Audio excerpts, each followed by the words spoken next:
एक गांव में एक राजकुमार था जो शिकार करने के लिए बहुत ही मशहूर था। एक दिन वो जंगल जाने के लिए सोचा। तभी एक बुजुर्ग आदमी निकलकर कहता है कि राजकुमार, क्या आप जंगल की तरफ जा रहे हैं? वो कहते हैं हाँ। तो कहते हैं आप जब जंगल में जाइएगा तो आपको एक इंसान भेटेगा जो बहुत ही छोटा होगा, लगभग 2 फीट का होगा। आप बिना उससे मारे आगे मत जाइएगा।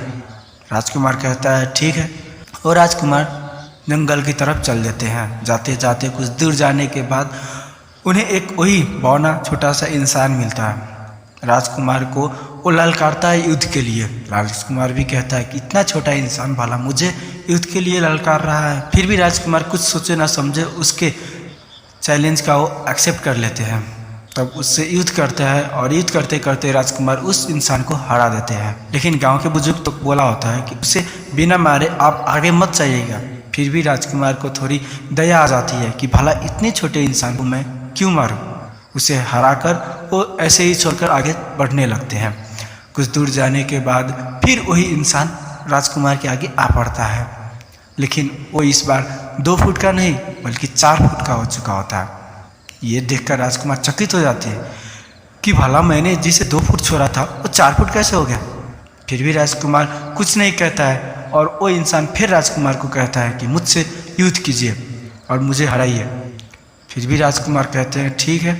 न कुछ समझे फिर युद्ध करने लगते हैं। तभी फिर राजकुमार उस इंसान को हरा देते हैं और फिर उसे बिना मारे आगे जाने लगते हैं।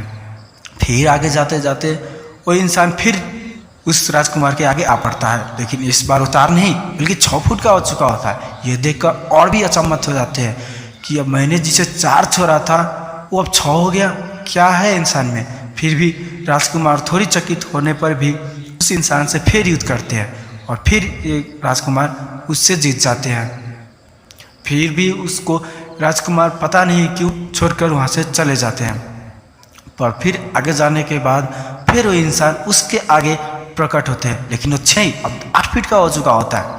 अब ये देखकर तो राजकुमार भी चकित हो जाते हैं कि जिस इंसान को मैंने छोड़ रहा हूँ वो दिन पर दिन और समय के अनुसार तो बढ़ता ही जा रहा है। तो इस बार वो राजकुमार पर भारी पड़ जाते हैं क्योंकि वो अब 2 फीट का नहीं बल्कि 8 फीट का हो चुका होता है। तो वो राजकुमार का एक हाथ भी घायल कर देता है जिसके कारण राजकुमार के हाथ अब काम ही नहीं करेंगे, यानी कि उनका हाथ पूरा पैरालिसिस हो चुका होता है। तभी भी राजकुमार जैसे तैसे करके उस इंसान को मार देता है। लेकिन इस बार उसे जिंदा नहीं छोड़ते हैं, उसे मार देते हैं। और इसके बाद वो इंसान मर जाता है और राजकुमार अपने घर को वापस आ जाते हैं क्योंकि वो तो घायल हो चुके होते हैं। दोस्तों, इस कहानी से आप क्या सीखें? इस कहानी से हमें यह सीखने को मिलता है कि हमारी ज़िंदगी में जितने भी प्रॉब्लम आते हैं, जितने भी समस्या आते हैं, उसको आप समय में ही समाधान कर लें क्योंकि वो समस्या आपको बाद में जाकर बड़ी हो सकती है। भले ही कितने भी छोटी समस्या क्यों ना हो, उसे आप समय में समाधान करें ताकि वो समस्या आपको ज़िंदगी में आगे जाकर बड़ी ना हो। क्योंकि कोई भी समस्या छोटी नहीं होती।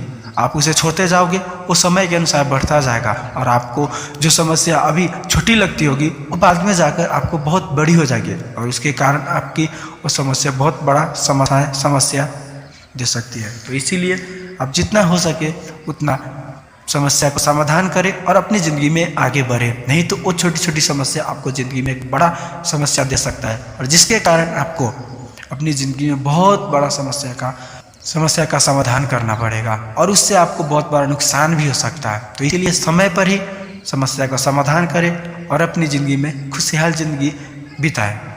नहीं तो इसी राजा की तरह आप भी उसी समस्या को छोड़ते जाएंगे लेकिन आपको बड़ा होता जाएगा और एक दिन आपको नुकसान पहुंचा सकता है। तो ऐसा है दोस्तों कि ये कहानी आपको अच्छी लगी है। अगर हाँ तो हमारे इस चैनल कियो कहानी को सब्सक्राइब कर लीजिए क्योंकि ऐसे ही मोटिवेशनल कहानी और ज़िंदगी से जुड़े छोटे छोटे कहानी ले आते रहते हैं।